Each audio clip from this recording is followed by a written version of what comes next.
एक बार की बात है, किसी जंगल में एक कौवा रहता था। वो बहुत ही खुश था क्योंकि उसकी ज्यादा इच्छाएं नहीं थीं।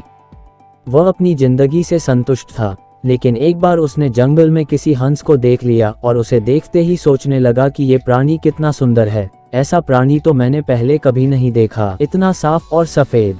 ये तो इस जंगल में औरों से बहुत सफेद और सुंदर है, इसलिए ये तो बहुत खुश रहता होगा। कौवा हंस के पास गया और पूछा, भाई तुम इतने सुंदर हो, इसलिए तुम बहुत खुश होगे? इस पर हंस ने जवाब दिया, हाँ मैं पहले बहुत खुश रहता था जब तक मैंने तोते को नहीं देखा था। उसे देखने के बाद से लगता है कि तोता धरती का सबसे सुंदर प्राणी है। हम दोनों के शरीर का तो एक ही रंग है, लेकिन तोते के शरीर पर दो दो रंग है। उसके गले में लाल रंग का घेरा और वो सुर्ख हरे रंग का था। सच में वो बेहद खूबसूरत था। अब कौवे ने सोचा कि हंस तो तोते को सबसे सुंदर बता रहा है, तो फिर उसे देखना होगा। कौवा तोते के पास गया और पूछा, भाई तुम दो दो रंग पाकर बड़े खुश होगे? इस पर तोते ने कहा, हाँ मैं तब तक खुश था जब तक मैंने मोर को नहीं देखा था। मेरे पास तो दो ही रंग हैं, लेकिन मोर के शरीर पर तो कई तरह के रंग हैं। अब कौवे ने सोचा, सबसे ज्यादा खुश कौन है, ये तो मैं पता करके ही रहूंगा, इसलिए अब मोर से मिलना ही पड़ेगा।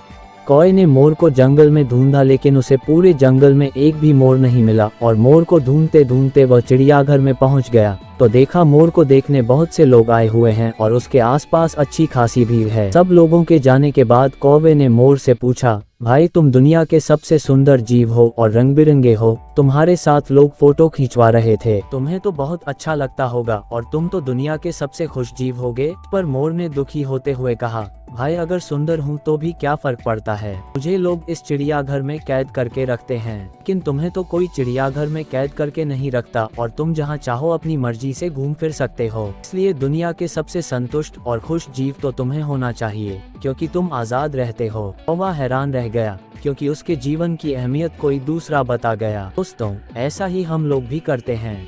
हम अपनी खुशियों और गुणों की तुलना दूसरों से करते हैं, ऐसे लोगों से जिनका रहन सहन का माहौल हमसे बिल्कुल अलग होता है। हमारी जिंदगी में बहुत सारी ऐसी चीजें होती हैं जो केवल हमारे पास हैं, लेकिन हम उसकी अहमियत समझकर खुश नहीं होते। लेकिन दूसरों की छोटी खुशी भी हमें बड़ी लगती है, जबकि हम अपनी बड़ी खुशियों को इग्नोर